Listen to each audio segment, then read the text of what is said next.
தொழிலாளர்கள் தினம் இன்று உலகம் முழுவதும் அனுசரிக்கப்பட்டு வருது. தொழிலாளர்கள் தினம் ஏன் மே 1 அனுசரிக்கப்படுதுங்கிறத இப்ப பார்க்கலாம். 1886ல அமெரிக்கால சிகாகோ நகர்ல உள்ள ஹே மார்க்கெட்டுங்கிற பகுதியில தொழிலாளர்கள் பலர் வேலை நிறுத்த போராட்டத்தில் ஈடுபட்டாங்க. அவங்க எல்லாரும் 8 மணி நேரம் வேலை வேண்டி போராட்டத்தில் ஈடுபட்டாங்க. அந்த போராட்டம் வன்முறையா வெடிச்சதுல தொழிலாளர்கள் பலர் உயிரிழந்திருக்காங்க. இதை அனுசரிக்கும் விதமா மே 1 முதல் உலகம் முழுவதும் தொழிலாளர் தினமா அனுசரிக்கப்பட்டு வருது. 1923 மே 1 இந்தியாவில் முதல் முறையா தொழிலாளர் தினம் அனுசரிக்கப்பட்டு வந்தது. அது எங்க நடைபெற்றது தெரியுமா?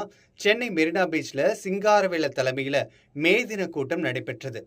இந்தியாவிலேயே முதல் முறையா ரெட் பிளாக் அறிமுகப்படுத்தப்பட்ட கூட்டமே அதுதான். அன்றிலிருந்து மே 1 தொழிலாளர் தினமாக இந்தியாவில் அனுசரிக்கப்பட்டு வருது.